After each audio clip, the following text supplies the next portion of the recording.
are going to start this off with a quote from Paul Heyman, who is Roman Reigns' best friend.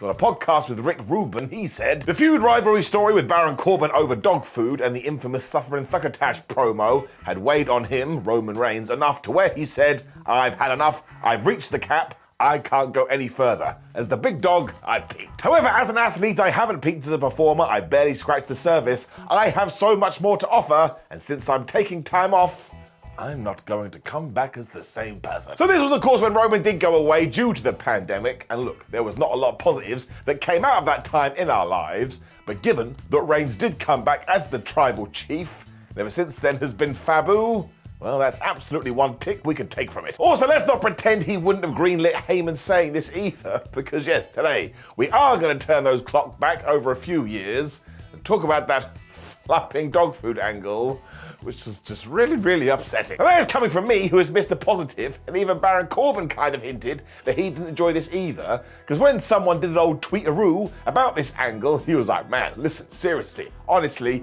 it absolutely stunk, and I almost threw up, because yeah, it was real dog food." And this is a very simple answer to that question, because who the hell wants dog food poured all over them? And Baron had to suffer it, and Roman Reigns had to suffer it, and Dolph Ziggler, he was kind of there too, hanging out playing Nintendo. For those who aren't aware though, brace yourself. It's going down in 2019 after WWE had done a second draft that year, because of course they did. We did indeed get into a feud between Roman Reigns and King Corbin. As Reigns' nickname was the Big Dog though, poor Corbin was told he had to go to the ring and start mocking pooches, including this. Can you see this? That's right. It's a literal cartoon puppet Big Dog, and Baron Corbin and Robert Roode and Dolph Ziggler, they just stand there going, "Ha ha ha," like it was the funniest thing in the world. It wasn't. Now, the reason there was 3 on the good side and 3 on the bad side is because the Usos had also linked up with Roman Reigns, so we could do 6-man tags. And look, his program wasn't all bad. In fact, Roman and Baron had a very entertaining Falls Count Anywhere match at the 2020 Royal Rumble. It was just everything else around it. Because around about 4 weeks before this, yes, the bad guys did indeed get Roman Reigns. They taped him to the ring post, which is weird all in and of itself, and they got a can of dog food, because again, I'm gonna run this into the ground, he is the big dog, and they started to drown him in it. I still remember watching this and asking myself, what are we doing? Of course, the idea was to humiliate him, but most people, even kids, sat around going, yeah, that was really dumb. Naturally, Roman and friends eventually returned the favour, but this was after Baron Corbin and his cohorts had lost a loser eats dog food match. Yep, that was the stipulation, and listen to what they said about it on WWE.com. With the penalty of having to eat dog food on the line, you read that correctly in brackets, Roman Reigns and the Usos squared off against King Corbin, Dolph Ziggler and Robert Roode in the main event of this special Super SmackDown. The two sides went at it tooth and nail for the duration of the contest, with neither group wanting to go anywhere near the dog food. So they're not even taking it seriously. CM Punk was also on WWE Backstage at that point, and he said this to Corbin as well. "I saw you cover Roman in the dog food, so my instant analysis was that's real dog food, and I know it is, because I can see Vince saying, we gotta use real dog food, it's gotta be real dog food." It doesn't, but knowing him. And yes, as I've already told you, it was real dog food. When you're discussing an angle on wrestling TV, this shouldn't be the conversation point. Baron also had to describe Roman as a chihuahua, as little barks played out over the PA. Listen to some of these lines he had to say. "I think the big dog's testicles have shriveled up into itsy bitsy marbles." So either he'd gone to a doctor or he'd taken a peek in the shower. I do want to point out that as ever, Baron Corbin fit effortlessly into this role because he's so damn versatile. But you could have put The Rock and Stone Cold Steve Austin into this and people still would have gone, wanted to stop. We all forget as well is that this became an MO for Baron, Dolph and Roode, because they even tried to do this to Kofi Kingston. Why are we dragging Kofi into this? But of course, Roman Reigns and the Usos made the save, which led to that ridiculous stipulation we've already talked about. Now, there's always an exception to the rule, and don't forget that Reigns lost twice during this feud, and it was the last time he was pinned during a singles match, and it was by Baron Corbin. And yeah, you can go on the internet right now. A lot of people are begging for that today. You know what? They may get it soon. This is also a massive reason why we should remember what we have now, because there is no way that WWE would do anything like this, especially in one of those premium live event post-press conferences. They'd be asked the question. Can you imagine Triple H be there like, "I didn't want to do it, I'm so sorry." No, he's just not going to book it in the first place. And really too, when you do go watch this era Roman Reigns and you compare it to the current version, you can almost convince yourself that they're two different people. I mean, they operate in two completely different universes. And as ever, look, I mean this from the bottom of my Tootsie Toes. If you enjoyed this, more power to you. You win this game, but it was not taking advantage of the performer known as Roman Reigns.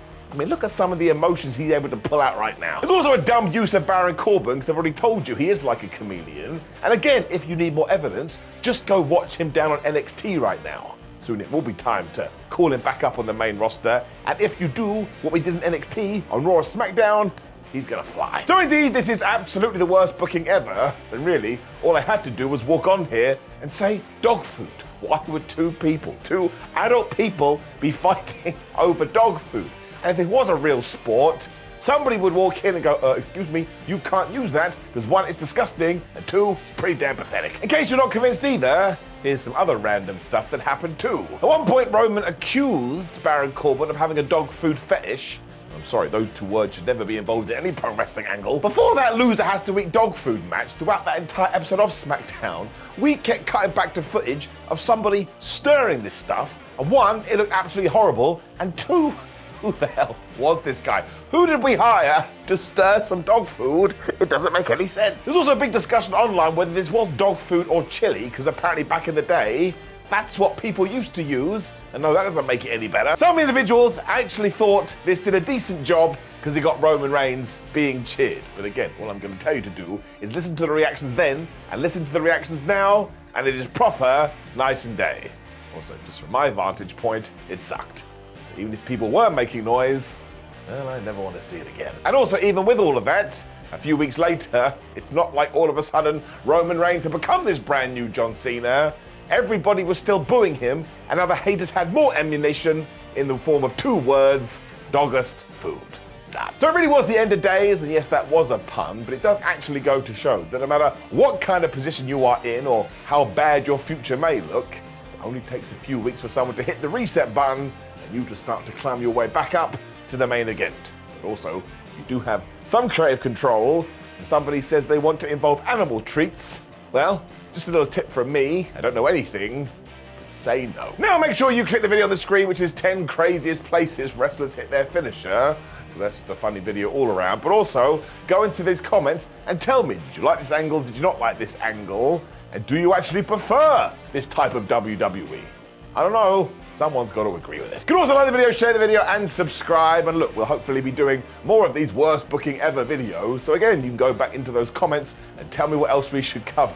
And yes, we could do this for days, but we will, as long as we get contributions. Take care, my friends. Goodbye. Right, boys, 2024, it's a big year for us on the channel. We need some really great ideas through to get them clicks and make that money.